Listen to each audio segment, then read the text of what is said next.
the game is over. It's going to be 34-7 is going to be your final score. I mean, what do you talk about, right, with this game? I mean, firstly, for anybody who's just tuning in, we have no idea what's going on with Baker Mayfield. His non-throwing shoulder is in a sling, okay? His non-throwing shoulder is in a sling. He initially injured it on a scramble in the first half, and then at the end of the first half, with like 4 seconds left, it was like a 4th down and like 20-something, they throw a meaningless Hail Mary, because at that point, everybody, the Bucs were already down, okay? We're already down 31-7 at that point, okay? They throw a Hail Mary at 4th and 24 from their own 37. Baker throws it, falls onto the turf, onto his non-throwing shoulder. I guess this is left shoulder. And re-injures it. It knocks him out of the game, right? If Baker Mayfield is out for an extended period of time because of that decision, that is an absolute malpractice of coaching on Todd Bowles and on Josh Grizzard as well, okay? And that is absolutely inexcusable, in my opinion, okay? Because you were down 31-7 at that point. If you keep Baker Mayfield in, make him throw a meaningless Hail Mary on a 4th and 24 from your own 37. He falls to the turf, more injures his shoulder to the point where he ends up in a sling, right?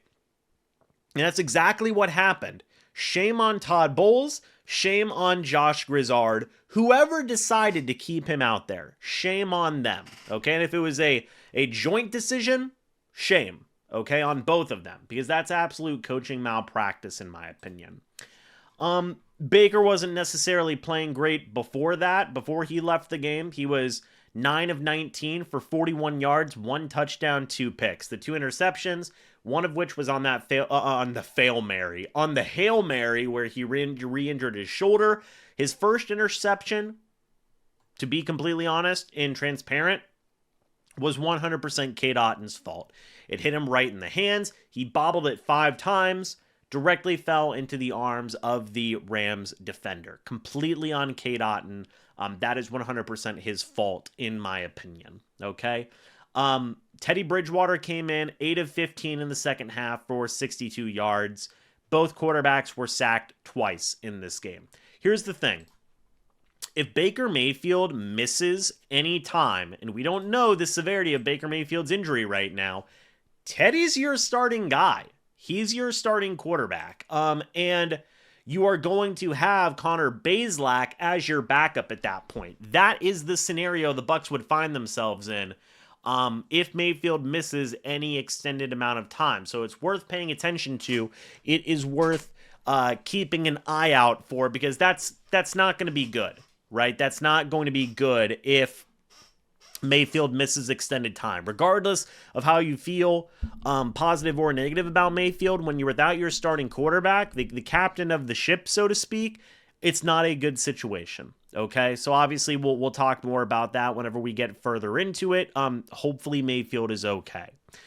Running wise, look, they ran the ball well. 26 carries for 117 yards, 4.5 yards per carry. That's awesome. Nobody in this wide receiver room got an ounce of separation in this game, be it Emeka Abu. He got it for one play, a 32-yard catch. Tez had a 14-yard touchdown. Cool. Cade Otton was abysmal in this game today. The entirety of the offense sucked in this game today in terms of the passing game. It was abysmal. It was non-existent. You're down 31-7 at the end of the first half. Part of that is because the offense couldn't score points and had to punt a lot. The Cade Otton interception happened, which sucked. They punted, multiple times in the first half as well. It is what it is. This defense, the only positive play of this defense, there was only one positive play tonight, and it was Yaya Diaby getting a sack. That's it. That is it.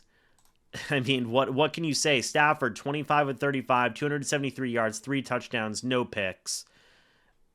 Puka Nacua and Devontae Adams and Colby Parkinson destroyed the Tampa Bay Buccaneers today. They did. It was 31-7 at the end of the first half. 31-7. This game ends 34-7. The Rams could have dropped 70 if they wanted to. In no way, shape, or form was this Buccaneers team prepared, be it offensively or defensively. And it goes both ways. The offense was almost as bad as the defense, and the defense was non-playable. I mean, there was not a single human being out there in a Tampa Bay Buccaneers uniform on the defensive side of the ball, besides, again, one or two plays of Yaya Diaby that played well on the defensive side of the ball. That's it. Zion McCollum got destroyed in this game. And you may be thinking, why don't they bench him? For who? Jamel Dean didn't play in this game. Benjamin Morrison was out in this game. Kindle Vidor was already out there. You're going to put in Josh Hayes against Puka Nacua and Devontae Adams? Probably not going to go well. As simple as this, folks, they didn't execute. They did not execute under any circumstances. They were out-coached every single way, shape, and form. Sean McVay embarrassed Todd Bowles. Chris Shula embarrassed Josh Grizzard. That's the way it is. But at least, and there are injuries. I understand that there are injuries, right? I get that. But this is a team that still proves that you cannot defeat the great football teams. You cannot. Time and time again, we have seen this year that they can't do it. The Bucs are 6-5 this year, everybody. The 5 teams that they have lost to are 5 of the top 10 teams in the NFL, sure, but you're not even you're getting worse against these teams. You're getting worse against these teams. This is your third loss in a row. Let's do some quick math, everybody. Taking a look at the last, because the Bucs have lost 4 out of their last 5 right now, okay? So let's just do some quick math. So you gave up 34 to the LA Rams tonight, which one of it was a pick 6. So let's just take that with a bit of a grain of salt. You gave up 44 to the Buffalo Bills, 28 to the New England Patriots, and 24 to the Lions. That is 130 points in your 4 losses in the last 5 games. Okay? That you're giving up 32.5 points per game in these losses. 32.5 points per game against these great football teams. Okay?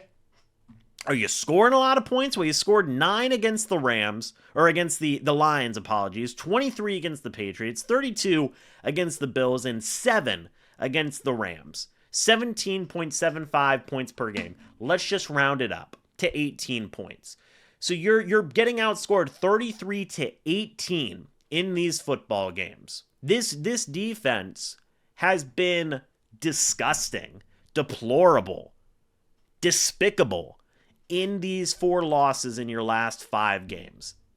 I mean, it's embarrassing. And this is the pinnacle, right? This is the pinnacle of what we have seen, right? Where it's just getting worse and worse and worse and worse and worse. You had a win against the Saints. That is awesome. You have a very easy schedule ahead where you play the 3-win Cardinals, the 2-win Saints, the 4-win Falcons. You play Carolina twice. These games might very well be for the division, and then you play the 4-win Dolphins. Maybe they have 5 wins at this point, right?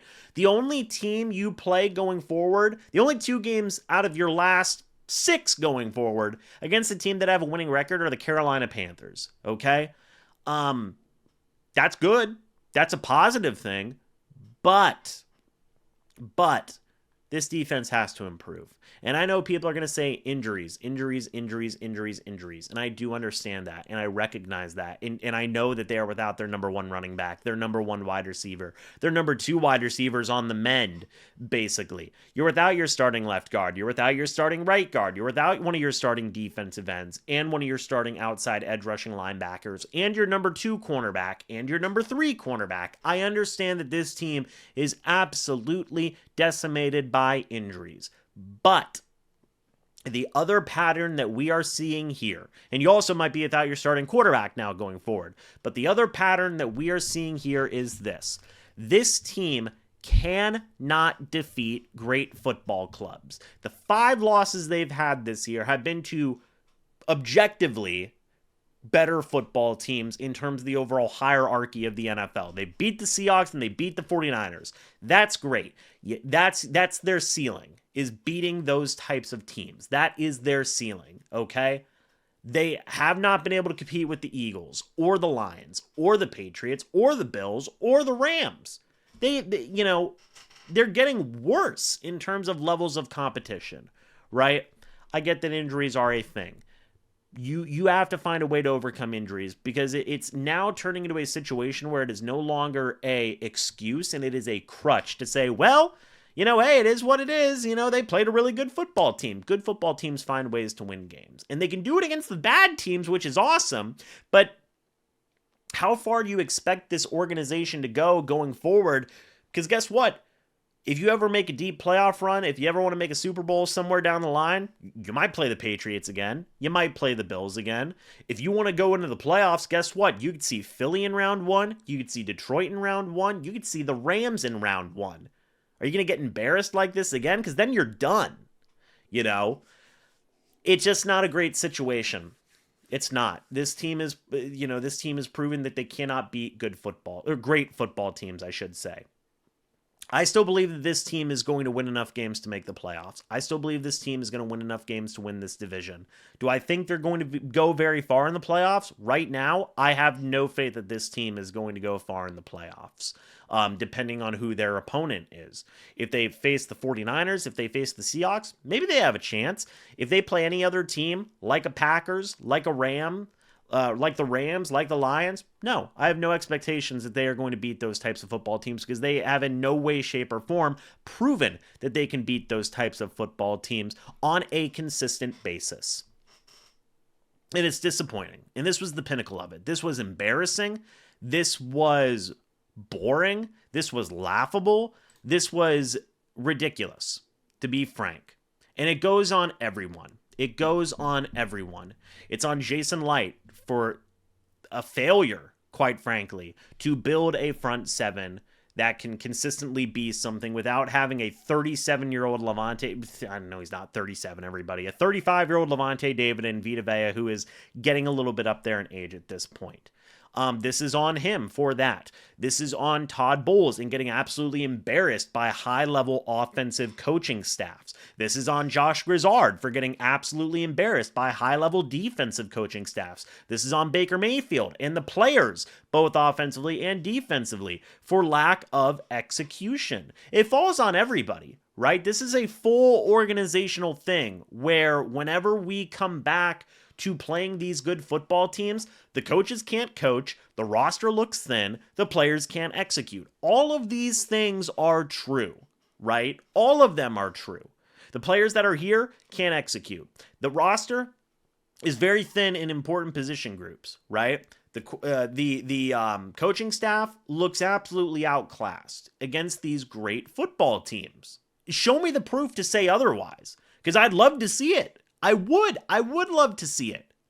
But whenever, we can't not continue to sit here in blind faith and say they'll turn it around. Based on what evidence? Based on what evidence have we seen to this level, to this consistency, to say they can go out there into a playoff game and beat a Rams, beat a Lions, beat an Eagles? I mean, you had that game against the Eagles a couple of years ago. The Eagles have gotten better since then. You had that game against the Lions a couple of years ago. The Lions have gotten better since then. Sorry, I don't even know. I don't think they beat the Lions in the playoffs. But these other teams have gotten better, and it seems like the Bucs have stagnated whenever it comes to making that next step.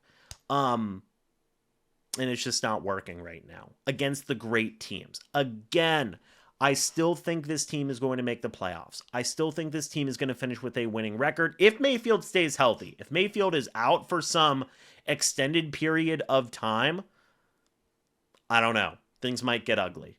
But the Bucs still find themselves at 6-5. thanks to a phenomenal start where they started off, again, folks, they started off 5-1. You went from 5-1 to 6-5. That's pretty darn bad. Pretty darn bad. To go from a 5-1 to a 6-5, that's not good. That's not good. So we'll see, everybody. We'll see. I still think this team is going to make the playoffs. I still think they are a good team that can consistently beat bad football teams, but I think that's their ceiling right now. And it is what it is. It is what it is. Yeah, rough loss. Rough loss. There you go. By the way, everybody, I forgot to mention, shout out to Sleeper, the proud sponsor of the channel. If you guys use the code MrBucs, you will get a 100% match up to $100. That is, again, whenever you use the code MrBucs. Making some picks is as simple as hitting a couple of buttons. You also get $20 for free. So shout out to Sleeper, everybody, for being the proud sponsor of this channel. It's greatly appreciated.